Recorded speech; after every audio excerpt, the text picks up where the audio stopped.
లూకాసు వార్త 10వ అధ్యాయం. అటు తరువాత ప్రభువు 70 మంది ఇతరులను నియమించి తాను వెళ్ళబోవు ప్రతి ఊరికిని ప్రతి చోటికిని తనకంటే ముందు ఇద్దరిద్దరినిగా పంపినప్పుడు ఆయన వారితో ఇట్లనెను: కోత విస్తారముగా ఉన్నది గాని పనివారు కొద్ది మందియే. కాబట్టి కోత యజమానుని తన కోతకు పనివారిని పంప వేడుకొనుడి. మీరు వెళ్ళుడి.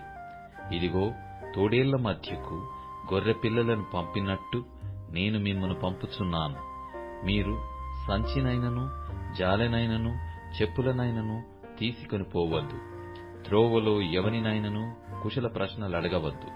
మీరు ఏ ఇంటనైనను ప్రవేశించినప్పుడు ఈ ఇంటికి సమాధానమగు గాక అని మొదట చెప్పుడి.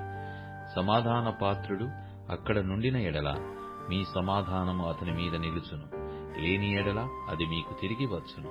వారు మీకిచ్చు పదార్థములను తినుచు త్రాగుచు ఆ ఇంటిలోనే యుండుడి. పనివాడు తన జీతమునకు పాత్రుడు. ఇంటికి తిరగవద్దు. మరియు మీరు ఏ పట్టణములోనైనను ప్రవేశించున్నప్పుడు వారు మిమ్మును చేర్చుకొంటే మీ ముందర పెట్టినవి తినుడి. అందులో ఉన్న రోగులను స్వస్థపరచుడి. దేవుని రాజ్యము మీ దగ్గరకు వచ్చి ఉన్నదని వారితో చెప్పుడి. మీరు ఏ పట్టణములోనైనా ప్రవేశించినప్పుడు వారు మిమ్మును చేర్చుకొనకపోయిన ఎడల మీరు దాని వీధులలోనికి పోయి, మా పాదములకు అంటిన మీ పట్టణపు ధూళిని కూడా మీ ఎదుటనే దులిపివేయుచున్నాము. అయినను దేవుని రాజ్యము సమీపించి ఉన్నదని తెలుసుకొనుడని చెప్పుడి. ఆ పట్టణపు గతి కంటే సొదొమ పట్టణపు గతి ఆ దినమున ఓర్వదగినదయ్యుండునని మీతో చెప్పుచున్నాను. అయ్యో కొరాజీనా, అయ్యో బెత్సాయిదా!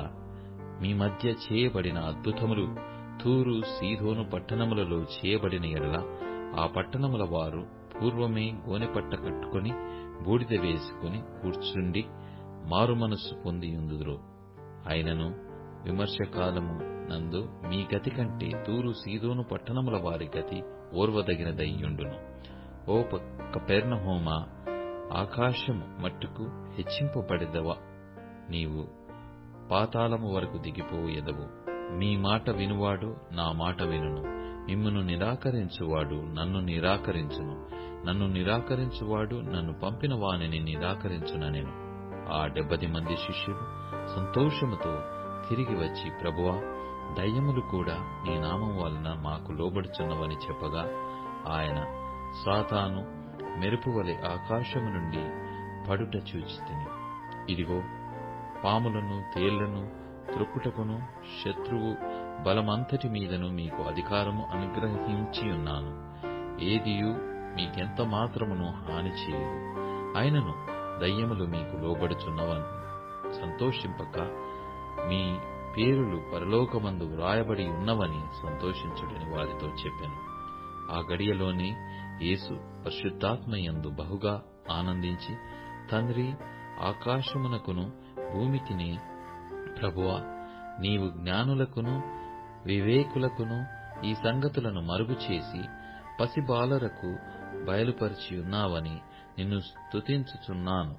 అవును తండ్రి, అలాగు నీ దృష్టికి అనుకూలమాయెను. సమస్తమును నా తండ్రి చేత నాకు అప్పగింపబడి ఉన్నది. కుమారుడెవడో తండ్రి తప్ప మరెవడునూ ఎరగడు. తండ్రి ఎవడో కుమారుడును, కుమారుడెవనికి ఆయనను బయలుపరచనుద్దేశించునో వాడును తప్ప మరెవడునూ ఎరగడని చెప్పెను. అప్పుడు ఆయన తన శిష్యుల వైపు తిరిగి, మీరు చూచున్న వాటిని చూచు కన్నులు ధన్యములైనవి. అనేక మంది ప్రవక్తలను రాజులను మీరు చూచుచున్నవి చూడగోరి చూడకయు వినగోరి వినకయు ఉండిరని మీతో చెప్పుచున్నానని ఏకాంతమందు వారితో అనెను. ఇదిగో, ఒకప్పుడు ధర్మశాస్త్రోపదేశకుడు లేచి, బోధకుడా, నిత్య జీవమునకు వారసుడనగుటకు నేనేమి చేయవలెనని ఆయనను శోధించుచు అడిగాను. అందుకాయన, ధర్మశాస్త్రమందేమి వ్రాయబడి ఉన్నది? నీవేమి చదువుచున్నావని అతనిని అడగగా, అతడు, నీ దేవుడైన ప్రభువును నీ పూర్ణ హృదయముతోనూ, నీ పూర్ణ మనస్సుతోనూ, నీ పూర్ణ శక్తితోనూ, నీ పూర్ణ వివేకముతోనూ ప్రేమింపవలెననియు, నిన్ను వలె నీ పొరుగువారిని ప్రేమిపోలెననియు వ్రాయబడి ఉన్నదని చెప్పాను. అందుకాయన, నీవు సరిగా ఉత్తరమిచ్చితివి, అలాగు చేయుము, అప్పుడు జీవించెదవని అతనితో చెప్పాడు. అయితే తాను నీతిమంతుడైనట్టు కనబరుచుకొనగోరి అతడు, అవును కాని నా పొరుగువాడెవడని యేసునడిగాను. అందుకు యేసు ఇట్లనెను, ఒక మనుష్యుడు యెరూషలేము నుండి యెరికో పట్టణమునకు దిగి వెళ్ళుచు దొంగల చేతిలో చిక్కెను. వారు అతని బట్టలు దోచుకుని అతని కొట్టి కొరప్రాణముతో విడిచిపోయిరి. అప్పుడొక యాజకుడు ఆ త్రోవను వెళ్ళుట తటస్థించెను. అతడు అతనిని చూచి ప్రక్కగా పోయెను. అలాగుననే లేవీయుడొకడు ఆ చోటికి వచ్చి చూచి ప్రక్కగా పోయెను. అయితే ఒక సమరయుడు ప్రయాణమై పోవుచు అతడు పడియున్న చోటికి వచ్చి అతనిని చూచి అతని మీద జాలిపడి దగ్గరకు పోయి నూనెయు ద్రాక్షారసమును పోసి అతని గాయములను కట్టి తన వాహనము మీద ఎక్కించి ఒక పూటకుళ్ళ వాని ఇంటికి తీసుకుని పోయి అతని పరామర్శించెను. మరునాడతడు 2 దేనారములు తీసి ఆ పూటకుళ్ళ వానికిచ్చి, ఇతని పరామర్శించుము, నీవింకేమైనను ఖర్చు చేసిన ఎడల నేను మరల వచ్చునప్పుడు అది నీకు తీర్చెదనని అతనితో చెప్పి పోయెను. కాగా ఆ దొంగల చేతిలో చిక్కిన వానికి, ఈ ముగ్గురిలో ఎవడు పొరుగువాడాయనని నీకు తోచుచున్నదని యేసు అడగగా అతడు అతని మీద జాలిపడిన వాడే అనెను. అందుకు యేసు, నీవును వెళ్లి అలాగు చేయుమని అతనితో చెప్పాను. అంతట వారు ప్రయాణమై పోవుచుండగా ఆయన యొక్క గ్రామంలో ప్రవేశించెను. మార్త అను ఒక స్త్రీ ఆయనను తన ఇంట చేర్చుకొనెను. ఆమెకు మరియా అను సహోదరి ఉండెను. ఈమె యేసు పాదముల యొద్ద కూర్చుండి ఆయన బోధ వినుచుండెను. మార్త విస్తారమైన పని పెట్టుకొనుట చేత తొందరపడి ఆయన యొద్దకు వచ్చి, ప్రభువా, నేను ఒంటరిగా పనిచేయుటకు నా సహోదరి నన్ను విడిచిపెట్టినందున నీకు చింత లేదా?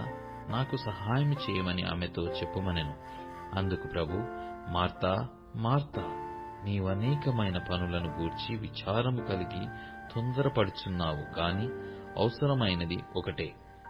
మరియ ఉత్తమమైన దానిని ఏర్పరచుకొనెను, అది ఆమె యొద్ద నుండి తీసివేయబడదని ఆమెతో చెప్పెను.